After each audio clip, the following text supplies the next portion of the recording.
Hi friends and Israel fans, come and join me in another episode of Israel with Moshe.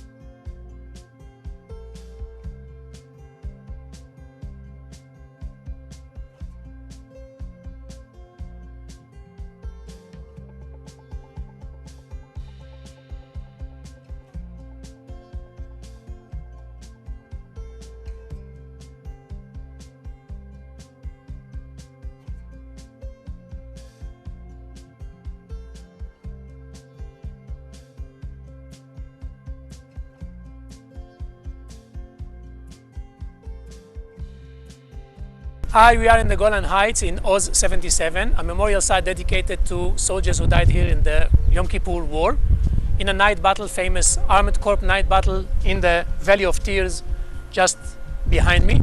We're looking into the border with Syria. Actually, the town you see in front is a town called Quneitra. This is the Israeli-Syrian border, and we want to talk a little bit about the different wars of Israel. Starting from 1922 with the Sykes-Picot Agreement, when the British and the French divided the land in the area. British men that took over what's now Israel and Jordan, French men that took over what's now Syria and Lebanon.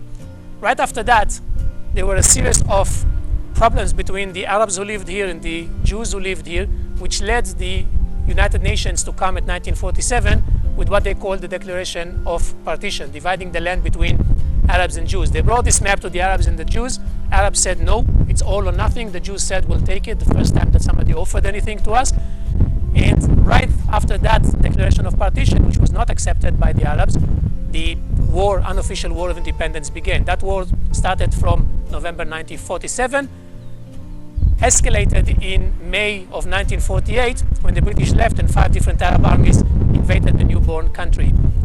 Syria, Iraq, Lebanon, Jordan, Egypt invaded the land from all directions, hoping to push Israel to the sea. Israel won the war of independence. The price was horrible, 6,000 casualties, 1% of the total population. But Israel won over areas that were not supposed to be part of the Jewish state in the Declaration of Partition. This led to a series of wars from 1948 through the 50s and 56, and it led to a big war in 1967 known as the 6 Days War. 6 Days War began in the Sinai Desert, Israel against Egypt. Within 2 days, Israel was able to take the entire Sinai.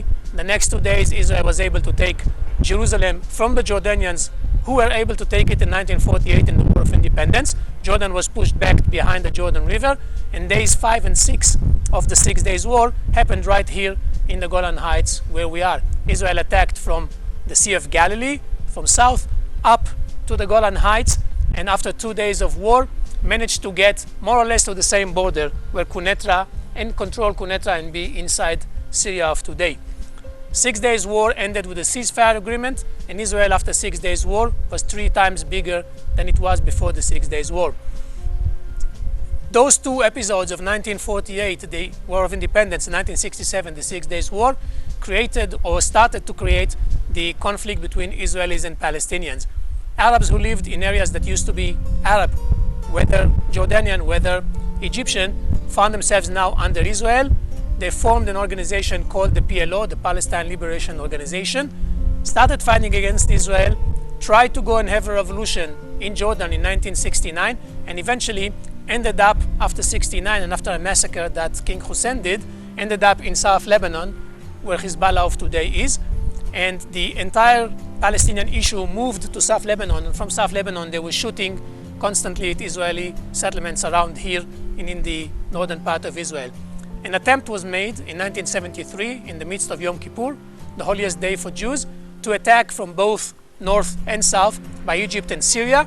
The Syrian army tried to launch an attack from here, from the Valley of Tears, and right here on this hill, 170 Israeli tanks managed to stop 1,500 Syrian tanks, far more superior tanks, in a famous night battle. This is the 77 Battalion, part of the 7th Brigade, and down here you can see two tanks, remains of that battle, one Israeli tank and one Syrian tanks that were left from that battle.